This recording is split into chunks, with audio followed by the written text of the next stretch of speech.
Does anyone know what is considered to be the happiest word in the English language according to Google? Anybody? What do you think is the happiest word? It's close. Happiness is the second word. The first is laughter, followed by happiness and then love. What do you think is the most awful word in the English language? According to Stephen King, famous best-selling author of horror books, he believes it's the word alone. He says murder doesn't hold a candle to it and hell is only a poor synonym. What do you think is the scariest word that you can think of? According to Google, it's Allahu Akbar. The phrase itself is rather innocuous. It translates to God is the most great. And it's an Islamic phrase that's used during prayer and thanks and also as a greeting. Why is this such a scary word? This phrase has become so scary due to many internet videos where terrorists have yelled out this phrase at the moment of pushing a button on their suicide vest or firing a gun. In Iran, some man yelled this phrase, Allahu Akbar, and people started running to the exits for their lives. Most of you are probably unfamiliar with Allahu Akbar. Here's one that may be more relatable for you. According to one article, the 4 scariest words are, and just imagine your spouse is saying this to you, we need to talk. What do you think are the most terrifying words? According to Ronald Reagan, former president, he believes the most terrifying words in the English language are, I'm from the government and I'm here to help. Words are powerful and compelling feelings. I think most of us would agree that these are the most beautiful words that we hope to hear someday. Well done, my good and faithful servant. But this will have to wait. What do you think are the most beautiful or powerful set of words that someone could say to you? I asked this question recently to an audience, and one person replied, will you marry me? I think that all depends on how you feel about the person who is asking the question. I think the following are some of the most beautiful words I've ever heard. You changed my life. I had a patient last year who was 71 years old, lovely gentleman with his fair share of struggles in his life. We had become very good pals. I told him, I'm pretty sure on more than one occasion, I said, hey, why don't you do Bible studies with me? Let me give you Bible studies. To which he declined. We remained chummy. Last year, I made an immediate denture for this patient. At his first adjustment visit after the delivery of the dentures, he smiled. He was so happy because now he could smile and have teeth. And he said to me, you changed my life. 20 years ago, this would have evoked feelings of satisfaction and joy to have my patient say these words. But this incident evoked 0 positive feelings. The initial feeling that came over me was a feeling of being underwhelmed. I was slightly incredulous. As in, are you serious? I gave you false teeth and you think I changed your life? I said to him, you think I changed your life? I'll change your life. Let me give you a Bible study. My patient was so happy and content with receiving false teeth, something every single one of us in here would loathe to be the recipients of. I felt momentarily despondent. I have so much more I want to give to my patient if he would just allow me to. I want to connect him to Jesus, who can give my patient the abundant life. And here he was satisfied with something that was so provisional. The following month, I had a 25-year-old patient text me the following. Hey, I just wanted to let you know how thankful I am for you. I said yes to a Bible study and it changed my life. Thank you. This was one of the best text messages I've ever gotten. This message flooded me with feelings of joy and happiness. I was elated and satisfied. 2 of my patients within a month of each other both tell me that I changed their life, and yet it evoked such a different response within me. Why? The answer is obvious. One had to do with something that is fleeting and temporal. The other had to do with something that is priceless and eternal. The experience with the first patient had to do with my career. The experience with the second patient had to do with my calling. Dentistry has been a great career for me, but everything I do for my patients, while worthwhile, is only provisional. It's temporary. Dentistry is my career, not my calling. My calling in life is much nobler and higher than restoring a person's oral health. Our calling is to restore man back into the image of God. A career involves your plans. Your calling is God's plans for your life. A career is motivated by ambition and aspiration. Your calling is motivated by mission. A career is temporal. your calling has to do with eternal realities. This quote is from Ministry of Healing. Listen carefully to the interplay between the earthly blessings and the eternal blessings, or if we apply to our own lives, how our career should be connected to our calling. The Savior made each work of healing an occasion for implanting divine principles in the mind and soul. This was the purpose of his work. He imparted earthly blessings that he might incline the hearts of men to receive the gospel of his grace. The work of healing, that is what we do in our career. That's the earthly part. It's an occasion or a platform or an opportunity for implanting divine principles in the mind and soul. That is our calling. That was the purpose of our work. The purpose of our work is for us to be able to fulfill our calling. He imparted earthly blessings. That's what we do in our career, that he might incline the hearts of men to receive the gospel of his grace. That has to do with our calling. Our working and witnessing go hand in hand. As Christians, our careers give us an occasion or platform which we are to leverage to fulfill our calling, which is our true purpose in life. This makes our work site or place of business our primary mission field, and our calling is to win souls into God's kingdom, one by one. For this seminar, I was asked to do two things. I was asked to share practical tips on things that could help people to engage in soul winning in their workplace. And the other thing I was asked to do was make this presentation so it would qualify for continuing education credit. Well, that's kind of a quandary because you can't get continuing education credit for topics on soul winning, although that is a much more important topic. And so in order to accomplish these two objectives, I have chosen to share on the topic of basic business development, and I feel comfortable doing this for the following three reasons. First, Sister White tells us in Christ's Object Lessons that religion and business are not two separate things, they are one. Bible religion is to be interwoven with all we do or say. Second, as Christians, we want to leverage our business platform to give us the greatest opportunity to fulfill our calling. The way we run and conduct business has a direct bearing on our witness and influence as Christians. Consider Daniel and Joseph's influence on others by the way they conducted themselves in the workplace and in the affairs of their business. Sister White tells us the world is watching, ready to criticize with keenness and severity your words, your deportment, and your business transactions. Third, a successful, efficient, and well-run business can give you a return on one of the most precious commodities you have, which is time. Extra time allows you to devote more time into God's work. And then I'll end the presentation with practical tips and things that I do in my office to win souls into God's kingdom. Because this presentation is being recorded, I want to preface for the online listening audience that while I'll be using the dental business model to illustrate examples, the principles that will be shared can be applied not only to all businesses, but organizations such as ministries as well.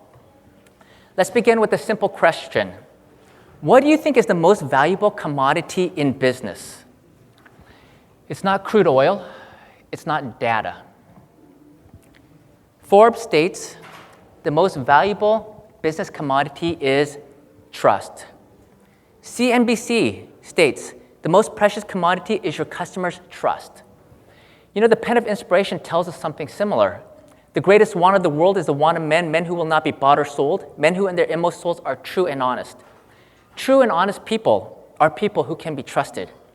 David Horsager, author of The Trust Edge, says, the single uniqueness of the greatest leaders and organizations of all time is trust. He goes on to say, lack of trust is your biggest expense. Companies with high trust levels outperform companies with low trust levels by 186%. Here's a simple example to illustrate this. You go to Walmart and you want to buy ibuprofen. The generic ibuprofen is $2.18. The Advil branded ibuprofen is $11.13. Both have the exact same number of tablets and active ingredients, yet the Advil branded version costs 5 times more. How are they able to do this? Bolder and louder advertising strategists state because they have created through their marketing a brand built on trust. Their brand personality is scientific, proven, trustworthy. By virtue of the fact that people are actually willing to pay 5 times more, tells us clearly that people are willing to pay a premium for something that they trust. Horsager writes, everything of value from relationships to financial systems are built on trust. It's the currency of business and life. Why is this important to you and I? As Seventh-day Adventist professionals, our ultimate goal is to connect our customers, clients, and our patients to Jesus. Winning their trust is paramount. Because if they don't trust us in our business transactions, why would they want to trust anything that we have to share regarding spiritual matters? Our business or practice affords us the ideal opportunity to win the trust of those in our community. Winning a person's trust is indispensable in winning them to Jesus. We are told Jesus won their confidence. Confidence means firm trust. Then he bade them, follow me. Years ago, I flew into Dallas, Texas as I was headed to a Bible conference. As we were on our way, my friend who picked me up, he told me he needed to take me to Buc-ee's. Who here knows what Buc-ee's is? He told me I was going to really enjoy this. I had no desire to stop by a gas station. I wanted to get to camp. I was tired. I was one of the directors of the camp. I needed work to do. And so here we stopped by Buc-ee's. And Buc-ee's was a gas station like none other I had ever been to.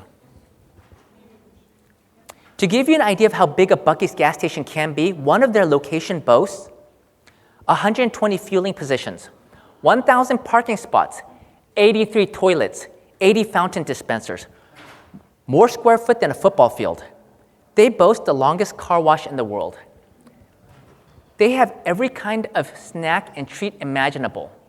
They boast the largest convenience store in the world. Buc-ee's is less of a convenience store and more of a Texas-themed amusement park. How did two Texans make Buc-ee's, a convenience store, into a phenomenon? When you go to a gas station, what is the thing that you're looking for besides getting gas? Oftentimes, you're looking for a restroom, and what do you usually get? A dirty, disgusting bathroom. They observed that there are two things people wanted: clean restrooms and cheap ice. A report from RV Travel claims that their marketing strategy was based purely on the cleanliness of their bathroom. They boast the cleanest restrooms in America, and if you've been to a Buc-ee's, stepping into the restroom is akin to what you'd find in a nice hotel. As one Buc-ee's billboard proclaims, your throne awaits. Fabulous restrooms, 32 miles. In 2012, the Buc-ee's location in New Braunfels, Texas, was named the winner of a nationwide restroom contest conducted by Cintas. They run their business by three simple principles: keep it clean, keep it friendly, and keep it in stock. Buc-ee's has built a brand that can be trusted. When you are on a long road trip, you can trust that at Buc-ee's you will find clean restrooms, and this small thing led to Buc-ee's becoming the popular and cult favorite it is today. One of my favorite quotes from the Pen of Inspiration, you'll hear me share this often: success in this life, success in gaining the future life depends upon a faithful, conscientious attention to the little things. When someone is looking for a new dentist, what are they looking for? At the top of the list are two things that everyone is looking for, and unlike a gas station, when you are needing a good dentist, a clean restroom is not one of them. They are looking for someone they can trust and someone who is competent. And you are branding yourself well if you can convey this to your prospective clients or patients. Buc-ee's is an excellent example of how consistency in little things can lead itself to building trust. And I'll use their model to illustrate how you can build a brand that can be trusted. Two basic things I want to underscore on how to build a trusted brand. One is by being extraordinary and by building brand equity. We'll start with being extraordinary. Elon Musk said it well: I think it's possible for ordinary people to choose to be extraordinary. Number one, do the ordinary thing better than everyone else. Google is a great example of this. One of their core values is do one thing really, really well. Another one of their core values is fast is better than slow. When you go to a search engine, what do you want? You want information, and what do you want? You want it fast. Does anyone even use Bing or Yahoo? Bing is Microsoft's search engine. They're number 2. And they've got 7% of the market. Yahoo is third with 3.5% of the market. The remaining 15 search engine platforms share the remaining 1.5% of the market that is left over. Google is the best. Google is the fastest. And you can trust Google to deliver. Most all gas stations sell snacks. Buc-ee's has just about every snack imaginable, and they keep it stocked. When you stop by Buc-ee's, you can trust that they will have whatever you're craving for. They do snacks better than everyone else. Consistency and excellence is key. Number 2, do an ordinary thing that no one else is doing. Find that unmet need in the marketplace. Buc-ee's is the quintessential example of that. What was that unmet need? A clean bathroom when you really need one. Have you ever heard of the duty squad? They come to your home and pick up after your dogs for you. People in America love their dogs, but no one likes to pick up after their dogs. They have found an unmet need. And when I found out about this company, as busy as I am, as much as I love my dogs, I don't have time to pick up after them, nor do I loathe picking up after my dogs anyways. So they have found an unmet need. What a brilliant business model. They can hire people that don't have a college education, and I'm sure they give on-the-job training. And the future for the company looks very bright. Continuing to number 3, combining 2 or more ordinary ideas can make you extraordinary. Many extraordinary ideas have come from merely combining 2 or more ordinary ideas that were just okay by themselves. Consider the first person who added an eraser to the end of a pencil. Before the printing press was invented, we all know what a laborious process it was to copy out books by hand or stamp them out with wood blocks. Johannes Gutenberg combined 2 existing ideas to invent a way to print with movable type. He took the flexibility of a coin punch coupled with the power of a wine press. His invention was a game changer in the mass production of books and spreading ideas and knowledge throughout the Western world. Only the internet comes close in terms of revolutionizing communications, as did Gutenberg's printing press.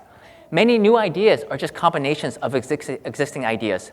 Someone combined a trolley and a suitcase, and now everyone uses suitcases with wheels today. Do you remember those olden days when we used to actually carry suitcases everywhere? Why couldn't I have thought of this? Consider Uber or Airbnbs. Many of the latest popular food items are fusion foods. Just 2 different ethnic foods being fused together. The sushi burrito, the taco pizza, the banh mi sandwich. Just Vietnamese sandwich came about when France colonized Vietnam, a combination of native Vietnamese ingredients and French baguettes. Take 2 or more ordinary things, combine them to make something extraordinary. Number 4, I call it the lost leader approach, or taking negatives and turning them into positives. Buc-ee's is a great example of this. What they did was simple. Clean restrooms. So my question is, how come all the other gas stations aren't doing this? Do you know why they're not doing this? Because when people come to your gas station, if they need your restroom, they're going to use it anyways. You don't get paid to have a clean restroom. It would require extra resources to consistently keep your restrooms clean. That's a drawback. It's going to cost more money and time. And this is a negative. This is exactly how 99% of all gas station owners think.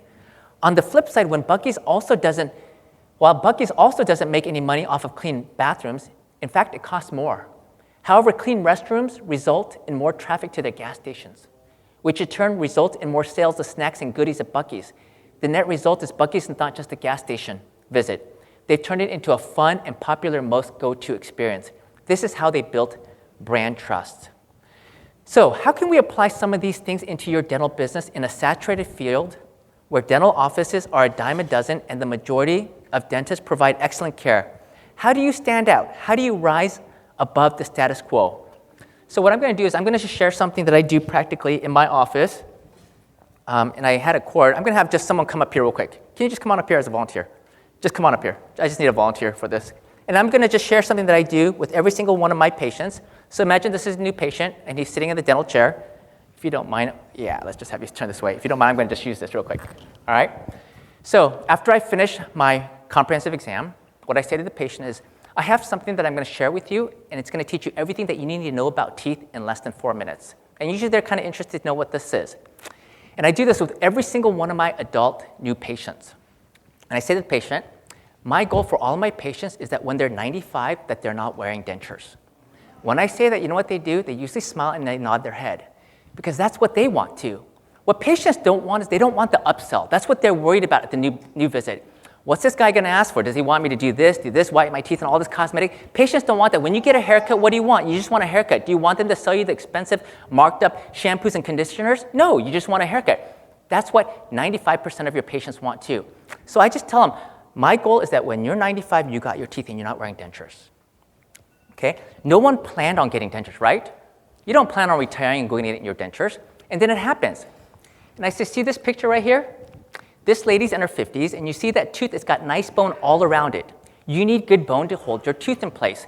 Keep in mind, this is like basic language for just a layperson. Look at the tooth on the left side. She's lost all her bone. She has just a little bit of bone right here around her tooth. She lost all that bone. You lose your bone, you're going to lose your teeth. Do you know how she lost that bone? She didn't get her teeth cleaned regularly, and she did not floss for years. Well, why do you lose your bone if you don't floss? A lot of people, your average patient thinks that bacteria eat your teeth or bacteria eat your bone. And I tell them bacteria don't want to eat your teeth. They don't want to eat your bone. Bacteria want to eat the exact same thing that you and I want to eat. Let's say you had pancakes this morning. There's food all in between your teeth. The bacteria want to eat the food. They want to eat the tacos. They want to eat the hamburger. They eat the food, and the bacteria do exactly what you and I do. We eat the food, we digest the food, and then we go to the bathroom. And what we tell the little kids is that the bugs are pooping. You and I, when we do the same thing, when we go and we urinate, when the bacteria poops, you know what the bacteria poops? The bacteria poops acid. You and I do the same thing. When we urinate, there's uric acid in our urine. That's why when we take our dogs out to urinate on the grass, are they watering the grass or are they killing the grass? They're killing the grass. Everyone recognizes and realizes that. This is how simple it is. You brush your teeth twice a day, you floss your teeth once a day, and you're going to keep your teeth. The reason why I share this with all my new patients is I had a great dentist growing up. I'm sure they told me to floss. I never flossed my teeth. It wasn't until I went to dental school and I had to pay $200,000 to get an education I learned this. Ever since then, I've been flossing my teeth. In the last 22 years, I've had like one little cavity. And by this time, they're understanding this, okay? They're following me. Then I'll show them the next picture. And now they get it. Now they understand why the decay is there. It's because of the acid that eats away your teeth. Keep in mind, this is simple language for the lay person. Now they're understanding. Now what I do is put your hands together. If you put your hands together like that, pretend these are your teeth. Okay, just stay like that. I'll take the bib clip off their neck, wrap it around your middle finger, hold it with your thumb and index finger, and I'm going to show you how to floss correctly. Most people just do this. They go in and out, okay? What you need to do is once you go in between there, pull up and down. 1, 2, 3, 4. Push. 1, 2, 3, 4. See, when you just go in and out, you've just missed all the food that's all wrapped up into there. When I show that to them, now practically they're seeing it. You remember in dental school, we actually had to do this? After dental school, hardly anyone does this. And then I encourage them, I ask them what kind of toothbrush they're using. And if they're not using an electric toothbrush, I encourage them to use a Sonicare or an Oral-B. I tell the patients, I want you to floss at night, not in the morning, unless you're flossing twice. Because if you floss in the morning, what's going to happen is then you eat lunch, you eat dinner, you go to bed, and there's food all in between your teeth. And the bacteria are having a party all night long. And it totally makes sense, okay? Thank you so much. You were fantastic. All right? So,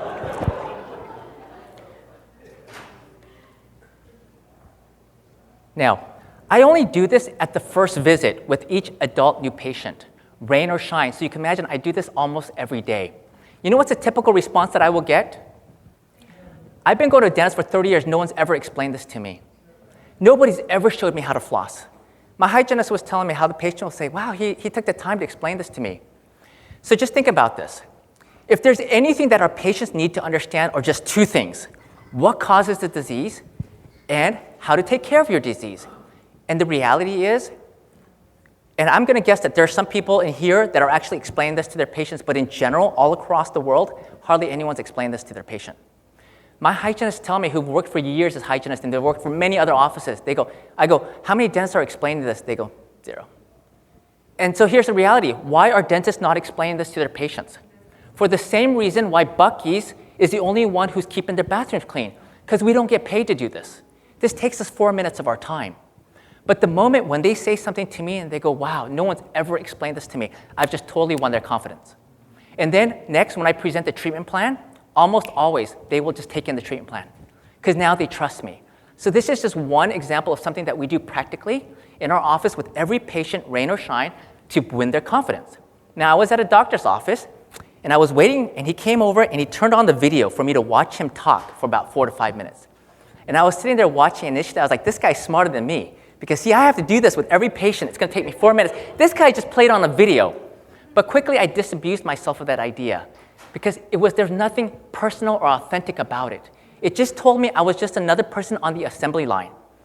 And so for me, I've been doing this for years, and it's worth it. It's an investment.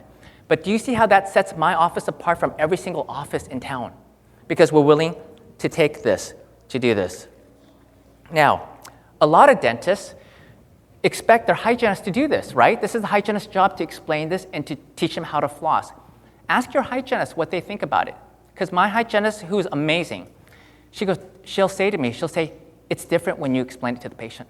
They don't listen to us when the hygienist tells the patient, but when the doctor does, it makes a big difference.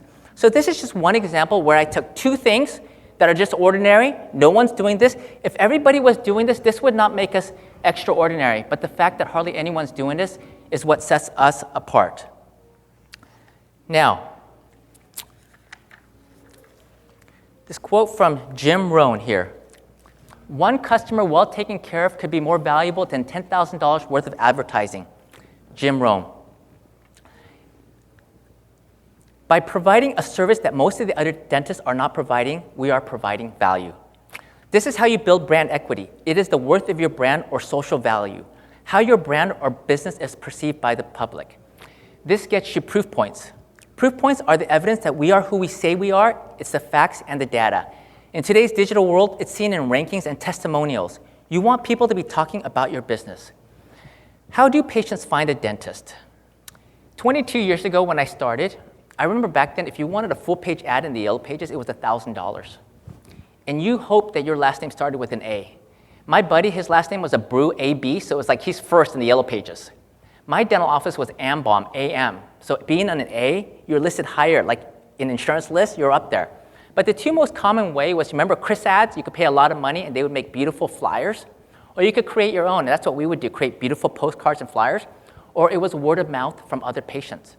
Even today, you still get patients from word of mouth, but you probably don't get as much as you used to. And ads nowadays are very ineffective. Why? Because the majority of people are going straight to internet online searches to find a dentist. Why would you ask your neighbor who they would recommend when you can go see the opinion of hundreds of people and see the reviews of what other people have to say? And so, these are the pros and cons of online reviews. The negative part about an online review is there's little you can do about a disgruntled customer or patient who chooses to go and write a negative review about your business. But on the flip side, if you have consistently great reviews, this is free marketing for your practice, and you will not need to spend thousands of dollars on marketing, and you will have no shortage of patients calling your office. Even today, many dentists are not aware of the power of online reviews. This is evidenced by how many dentists have very little reviews posted under their business on Google or Yelp, which means they're not really focused on getting reviews, and this is critical. My favorite patients are the patients who come to our office because of the reviews. Because when they choose our office based on the reviews, they already have a certain amount of trust in us before they're even stepping foot into the office. The other kind of patients, of course, that we like are emergency patients, right? They need a dentist, they have an emergency, you just solve their problems, and you're the hero. My least favorite patient is the one who just happened to just stumble across your office, they saw you and came in, because they're the ones that are kind of gauging everything you're doing, and they're trying to decide whether they can trust you or not. Here, when they come in as a result of reviews, they already have a certain amount of confidence. You don't want to underestimate Google rankings. You want to be on the first page of Google, and the more times you appear, the better. In today's digital world, if you don't appear on Google on the first page at least once, it's almost like being obsolete in today's world. It's this simple. Just type in Myrtle Beach dentist and see who comes up on there. And the ones who are marketing and branding and doing a good job of building brand equity will show up on there. Here's what it said. An article states, when it is all said and done, being on the first page of a Google search list boosts the overall image. It tells clients that you are authentic, genuine, and reputable. People don't pay attention to the paid ads, but they will naturally focus their attention firmly on the top hits in the organic search. On Yelp, they have a top 10 dentist list for each city. Who do you think gets the most traffic to their website? Whoever's listed in the top 3 spots. This is ranking. You want testimonials about the services you provide? How is this done today? It's all based on reviews by people who have patronized your business. If your prospective customer or patient's online search goes well, then they will now bother to go to your website. Your website is your next opportunity to further bolster the confidence of your potential customer or patients. I cannot stress how important it is to personalize the verbiage on your website and not use canned content. Canned content just makes you like everyone else. It's generic, it does nothing to build trust. You want to look and sound distinctive from everyone else. In our office, we have 6 core values that act as guiding principles for everything we do. Years ago, I narrowed down the top things that patients are wanting from a dentist based on a culmination of things. Number 1, my own personal values. And as a Christian, they are biblical values. Number 2, as a patient, what would I want from a dentist? Number 3, listening to my patients tell me why they left their previous dentist and reading online reviews of patients complaining about dentists. Advice from Bill Gates. Your most unhappy customers are your greatest source of learning. I incorporated all of these to create our office core values. This list is the first thing you will see on our website. It is also posted in our front office and our staff room as a constant reminder that we are to be guided by these principles in the way we treat our patients. As soon as on our website, which opens like this, as soon as you scroll down, this is what you see next. A message from Dr. Calvin Kim. It says, I would like to personally welcome you to our website. Our goal here at Olympia Family Dental is to treat our patients exactly the way that we would want to be treated. We do this by deliberately implementing our list of 6 core values. Number 1, we treat our patients the way we want to be treated. Matthew 7:12. This is the first hint that we are a Christian office, and people will notice that. Number 2, everything is done with integrity. That means being honest when no one is looking. So what we've done is I've defined what integrity means to us. Number 3, if it does not lend itself to building trust with our patients, we do not do it. Number 4, we do not make patients feel pressured in any way or recommend any unnecessary treatment. Number 5, we do everything in our power to make your injections as painless as possible. Number 6, we stand by all of our work. Now let me ask you this. Isn't this what you would want to look for if you're looking for a dentist? And so as they read this, they are reading about, and does this sound like canned content like you're going to find on everyone's website, or does this look personalized to you? I'm going to comment on just 3 of our core values. Number 3, if it does not lend itself to building trust with our patients, we do not do it. We use this simple core value to guide our office in all of our decision making. So I'm going to just give you a practical example, okay? Many offices have a policy of not discussing fees over the phone with anyone who calls, and the dental consultants actually encourage you to not do this. Why is this policy in effect? Is it for the benefit of the patient or the office? It's clearly for the benefit of the office. In life, when someone asks you a direct question and you are evasive, this does not lend itself to winning trust. Patients get irritated when they call and ask for a price over the phone and the office is not willing to share fees over the phone. My office manager tells me patients call all the time asking for fees, and we are straightforward with them. They thank us and tell us that a lot of offices won't share this information, then they schedule an appointment with us. Now, of course, you can't tell them exactly what something costs without looking at them, but you can give them a ballpark. You know, if you need a crown, it's going to cost based on your insurance, but it's going to be somewhere in the range of, it might be $400 to $600 after the insurance pays their portion. Or you know what, a filling is based on surfaces, but it's going to be about between and here.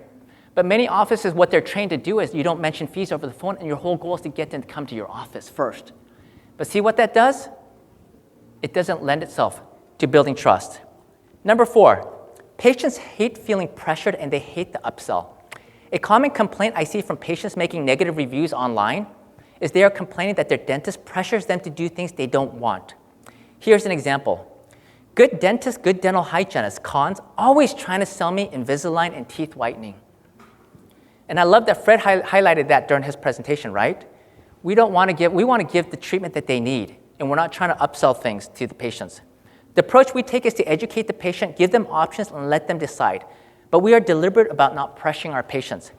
As an example, personally, I want all my patients to use a Sonicare or an Oral-B because I really believe that they're more effective and efficient in cleaning their teeth. But I deliberately do not sell Sonicares or Oral-Bs in my office because it's much easier for me to encourage my patients to buy one when I'm not the one trying to sell them one. Plus, they can go to Costco and buy it for cheaper than I could sell it to them anyways. And the last thing I want them to do is like, oh, wow, you charged me $10 more than Costco. That's not much. It's hard for you and I to compete with Costco. But in their mind, does that lend itself to building trust or decreasing trust? And so that little profit margin is not worth it for me. Now, the injection. We do everything in our power to make your injections as painless as possible. So most people, almost all across the board, everyone uses topical. So if you use topical, that just makes you ordinary. Many years ago, like 20 years ago, I was on a mission trip with Steve, and I saw him doing the whole shake thing, shaking the cheek. After that, I saw that it made sense to me, and I started doing it. It only makes sense. If you're going to give a horse an injection in the neck with a 12-gauge needle, do you just stab the horse, or would you slap the horse like this and distract? You do that with animals. When you give a dog a shot, you don't just poke them. You start vigorously shaking them or scratching them. You give them a shot, they don't even notice they got a shot. But we don't do that with humans. So I've been doing this for years, and there's scientific basis for this. It's called pre-pulse inhibition. It's kind of like when you're running through the woods and all of a sudden you discover that there's a gash in your leg. You didn't even notice it because you were so distracted. So shaking and doing this is just a distraction technique that actually works. Today, Fred talked about seediness that he learned from his brother-in-law, Jake. Guess what I'm going to do? I made a mental note. I'm going to talk to Jake and Fred. I want to learn more about the seed nest because I want to add that to what we're already doing.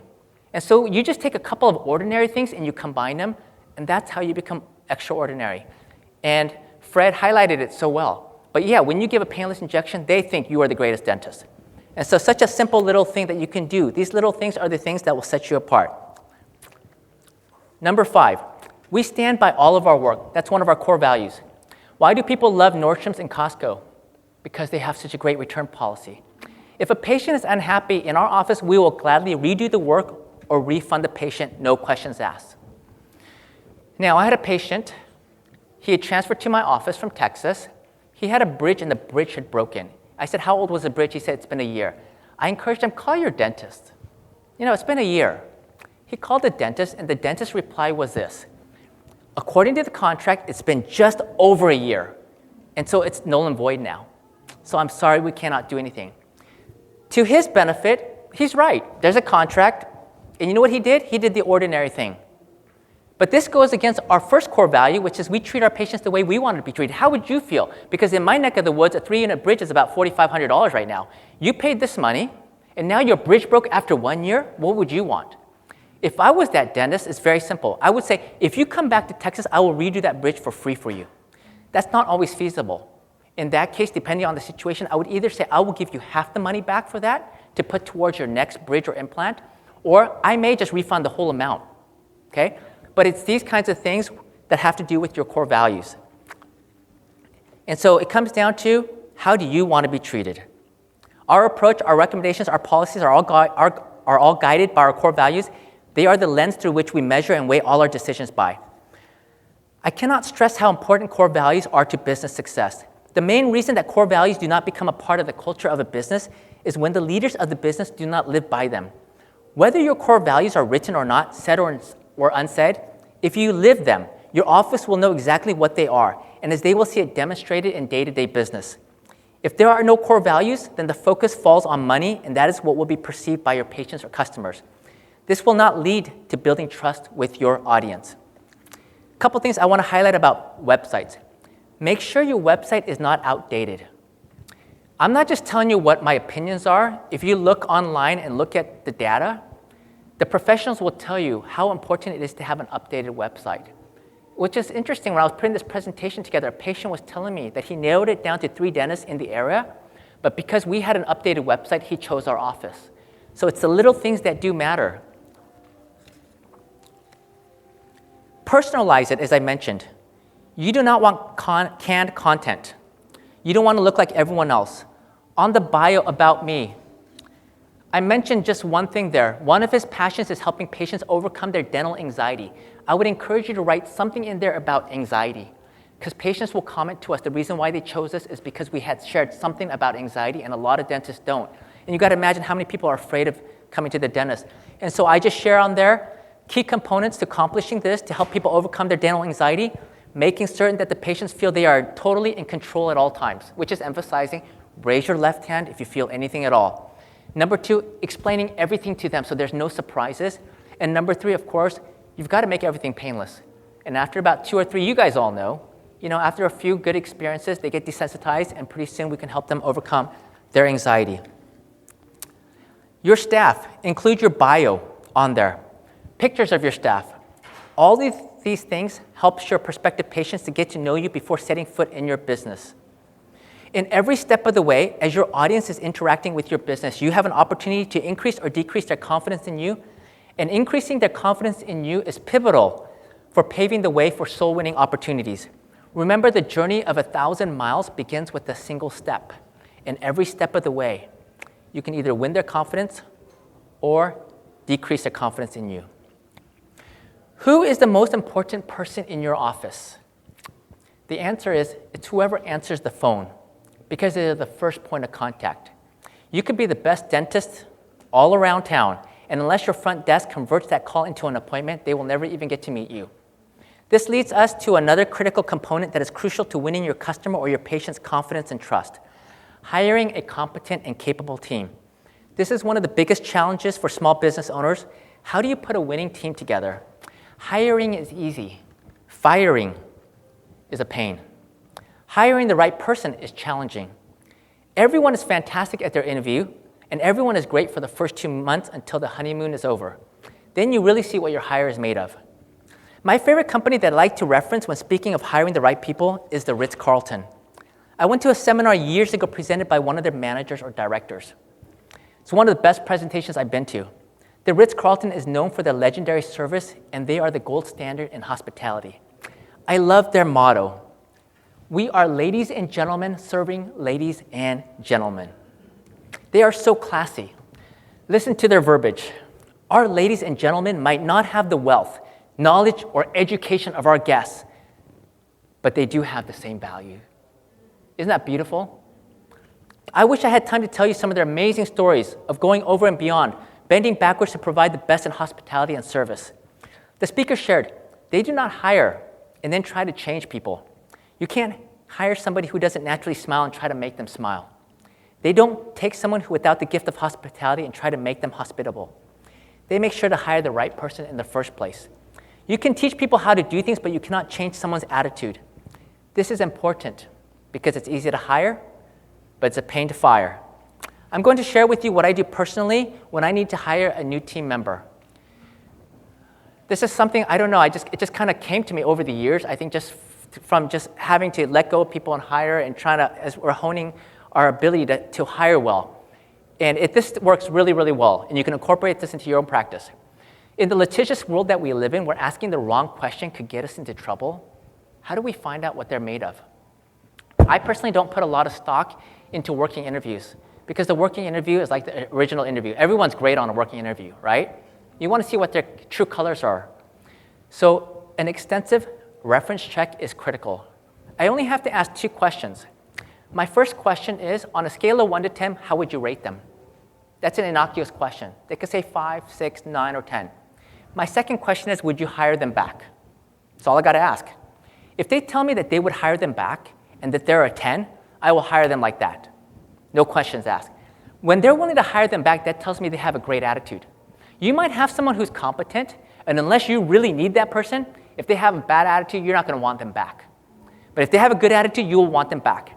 And if they're a 9 or higher, that means that they're competent at whatever it is. I'm not interested in hiring someone who's a 5 or a 6. Patience. I have a gal. We needed someone on our front desk. We were struggling to find somebody, but we knew of a gal. She was a receptionist in an ER clinic. So she knows how to multitask. Could you imagine how busy an ER clinic is compared to a dental clinic? She knows nothing about dentistry. Great attitude. Reference checks were great. We hired her. She's one of my favorite front desk. We had to teach her everything. Yeah, it took about 2 months, but she was a fast learner. Was it worth it? Absolutely.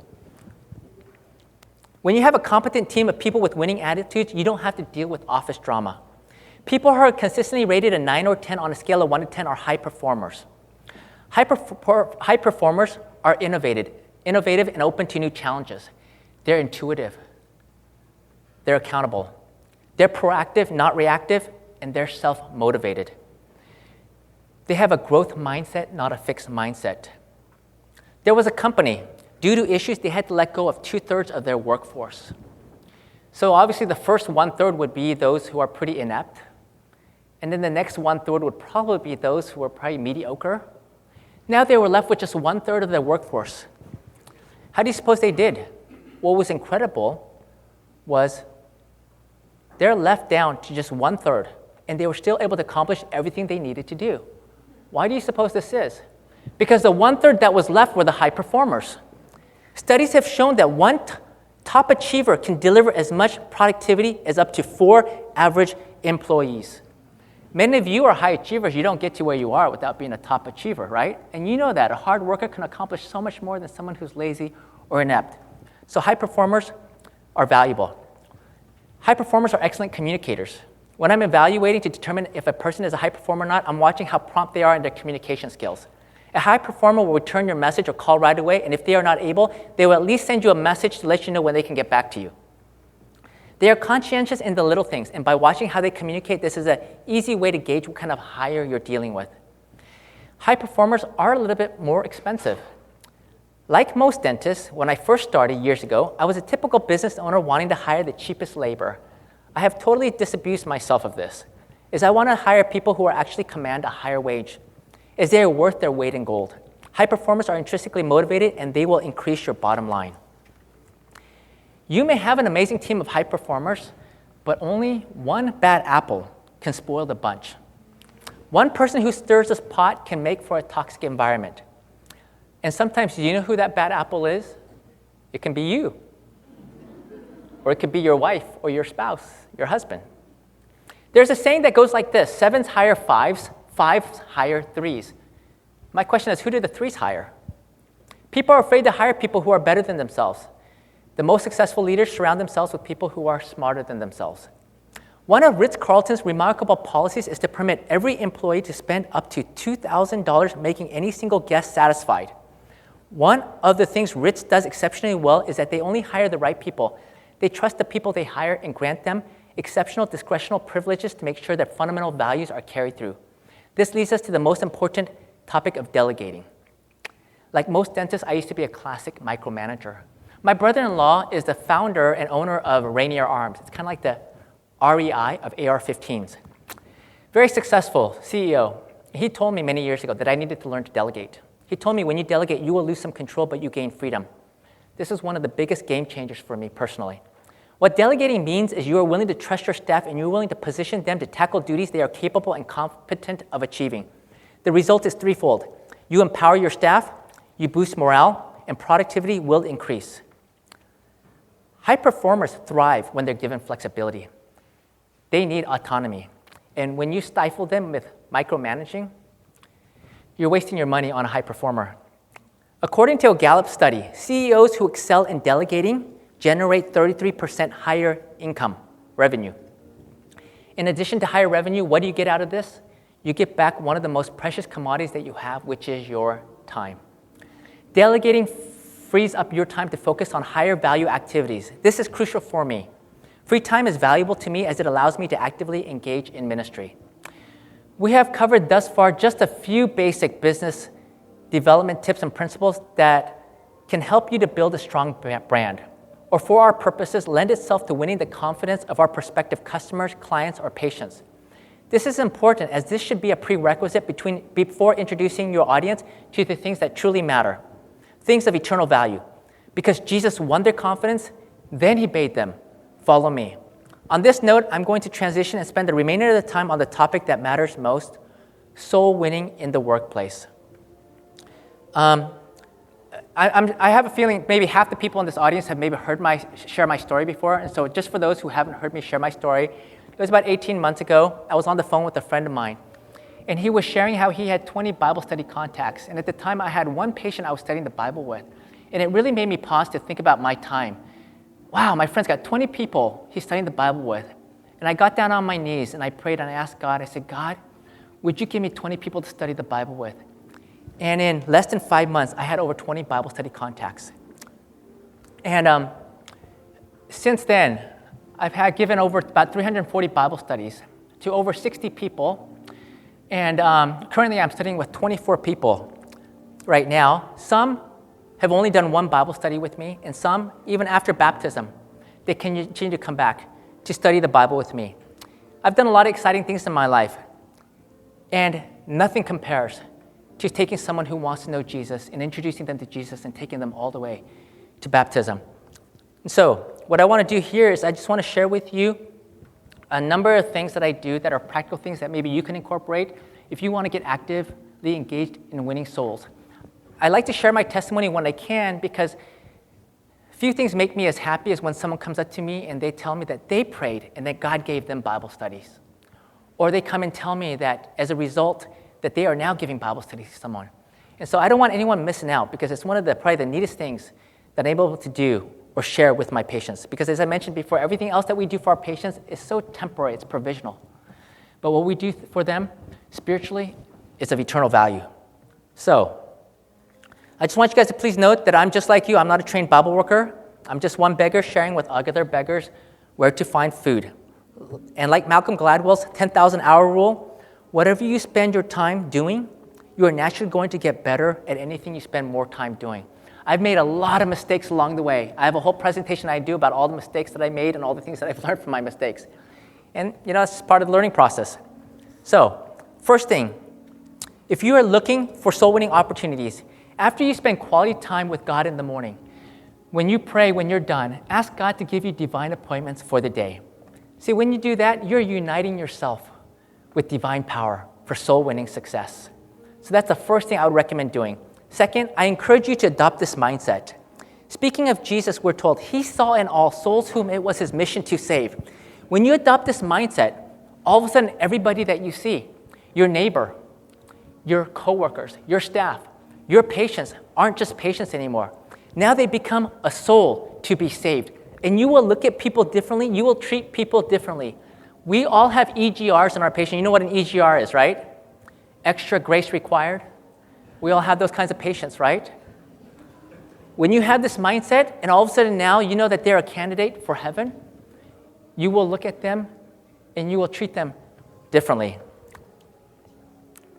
Watch for opportunities. Your patients or customer may mention prayer. They may say the word blessing. They may mention about health struggles or a difficulty they are going through in life. 2 of my patients that I had the privilege of studying with and taking them all the way to baptism, both of them were going through severe trials in their life. People who are in pain are open to studying the Bible. But just make sure that you won their confidence first before you ask them if they want Bible studies. The pen of inspiration tells us, so it is through personal contact and association that men are reached by the saving power of the gospel. They are not saved in masses, but as individuals. Personal influence is a power. We must come close to those we desire to benefit. How do we win people? She says, not in masses, but as individuals, one by one. When someone tells me they're going through health challenges or difficulty, I like to hand them Alistair Huang's book. He's executive director of Audioverse. He wrote a book called Struggling with Why. He shared about how he almost died and what he learned from it. It's a great sharing tool. So that's a book that I like to hand them. One of my goals is to get a great controversy into as many of the homes of my patients as possible. For 2 reasons. One is we are told that in the Great Controversy, all of present truth is in that book. Number 2, there's a quote, I'm not going to read it for the sake of time, but Ellen White tells us that a lot of people will receive these books and they may not read it, but it may just stay on their shelf. But a time will come when they go through a difficulty or challenge in their life that God will lead them to read the books. And through that, God's truth will be shared. That's powerful. So if I can get that light, that truth into their home. And so what I do when a patient, I check to make sure that it's a patient that I've had a relationship with. And maybe it's a post-op, or maybe they're thanking me, like, thank you so much for taking care of me. I go, I've got something for you. I go to my office, I grab a Great Controversy, and as I'm coming back, I write my cell phone number in it. And I show it to him, and I go, this is my cell phone number. If you ever have an emergency, I want you to call me. So see what I'm doing? I'm taking the attention off the book and onto like, hey, I'm giving you my personal number. This is for you to keep. And so that's something positive. And then I tell them, this is one of my favorite books. And I love giving this out to my patients. You know, this world is kind of crazy. And usually they'll smile and nod. Who wouldn't agree with you when you tell them the world is crazy? And I tell them, I believe in what I believe in the Bible because of Bible prophecy, it's been accurate 100% of the time. It's that easy. And I tell them, if you're ever interested, I love studying the Bible with my patients, you can call me. That easy. I had a patient call me, and she goes, you gave me a book with your number in it. She goes, we've been trying to learn Bible prophecy as a family, and we're having a difficult time. Would you be willing to show us? So I said, of course. She showed up with 4 of her family members, her husband, 2 sons, and 1 daughter-in-law. After a couple Bible studies, 1 of her sons stopped coming. But the rest of them, all 4, they have accepted the Adventist truth. So all just from giving somebody a book. Now, what I do is when I give someone a book and I offer them a Bible study, I will note that on the computer on the notes section. GC for Great Controversy and OBS for Offered Bible Study. I had too many patients tell me, oh, you already gave me a book. And so I wanted to nip that in the bud. So I just make a note there. I learned about the prayer box from Amen. And the prayer box is a blessing. You can read the verbiage on the prayer box right off of here. I had a patient share, I'm very happy to see this prayer request box in your office. It has made my day. Another patient shared, Doctor, this is the most awesome box I've ever seen. God bless you. I believe the prayer box opens doors and lends itself to winning trust of my patients. I mean, come on. If you can't trust a dentist who's willing to put himself out there and put a prayer box in his lobby, who can you trust? Last summer, 2 of my staff were asking me about what I was sharing with one of my patients for Bible study. I said to them, why don't we have a Bible study next week? I'll open it up to the staff and I'll provide lunch. All of them showed up. And ever since then, we've been having Bible studies once a week, and I provide free lunch through the office. And they're learning Bible truth, and this opened the doors for my hygienist's daughter to start Bible studies with me, and she was studying with me until she had to go to college. And so, soul winning is a numbers game. It's like fishing. The more you cast a line, the greater the chances you will hook a fish. The Bible tells us in 2 Corinthians 9:6, he who sows sparingly will also reap sparingly, and he who sows bountifully will also reap bountifully. Dentistry is gratifying, but soul winning is satisfying. Are any of you tired of working?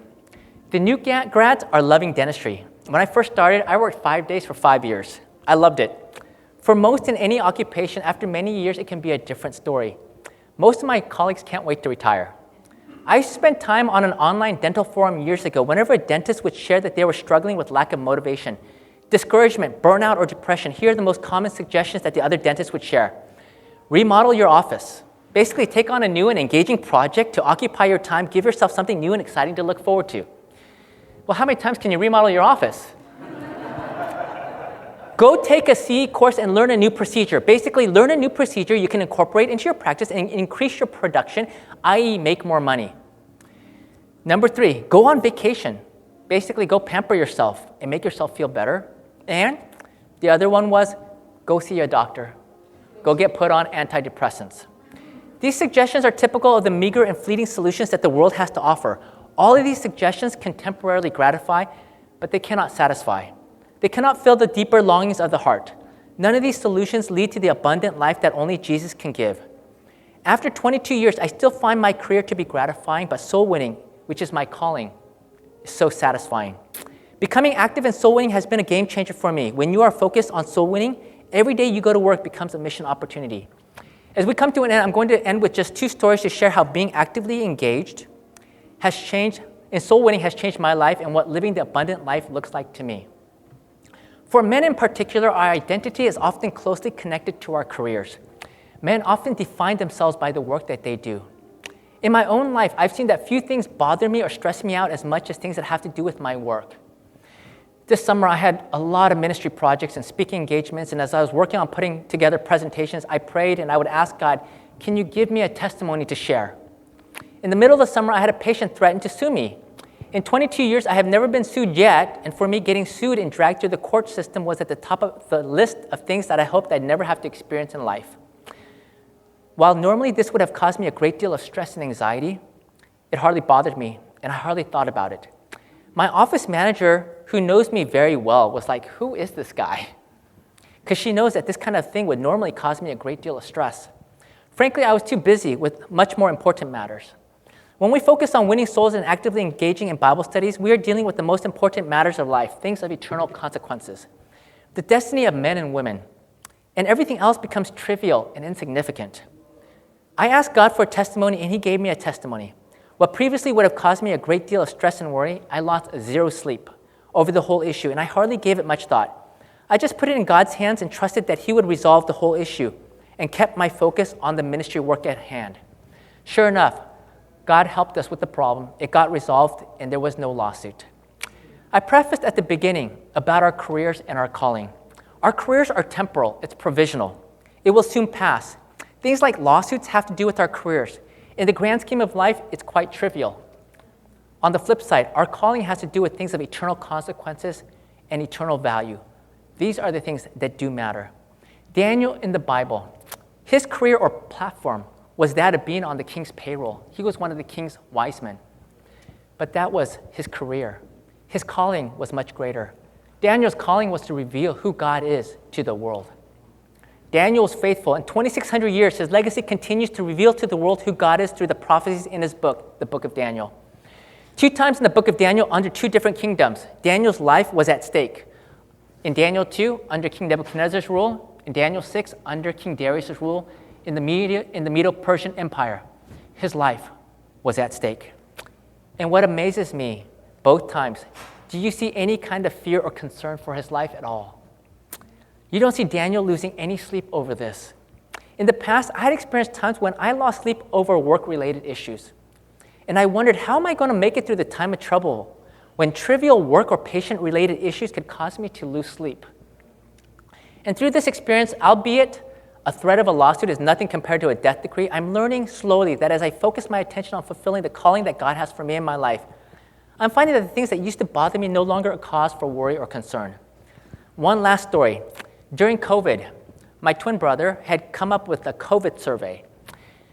He's a pastor, he's an evangelist, and so he couldn't just sit around. So he came up with this survey, and he would go from door to door, knocking on doors, and he would do the survey.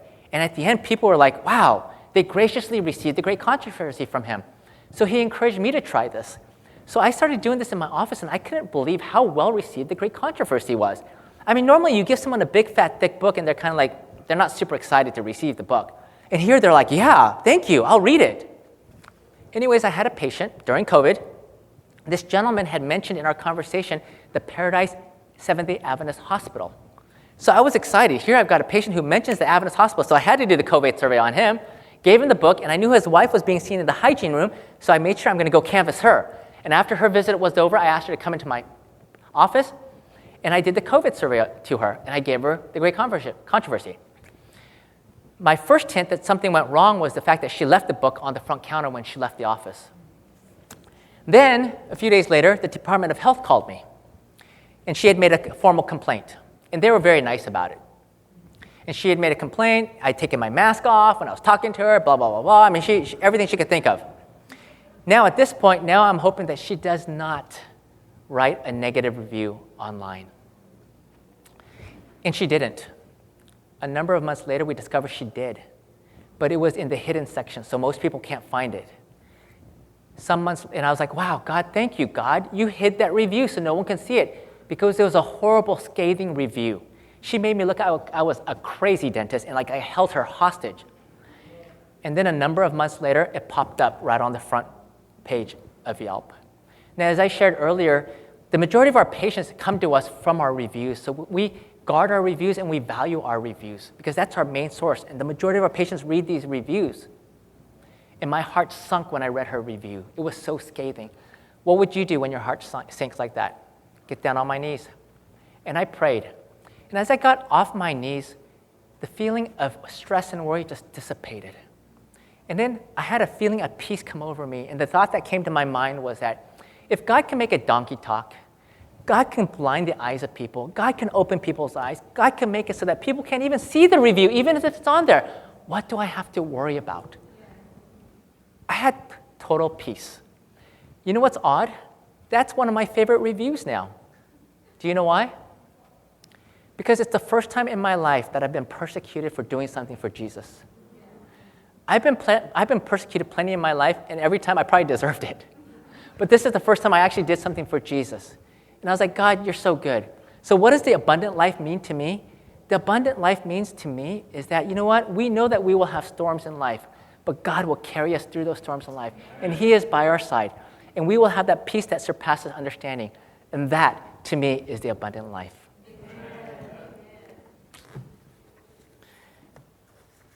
On that note, we'll close with prayer. Dear Heavenly Father, I just want to thank you so much, Lord.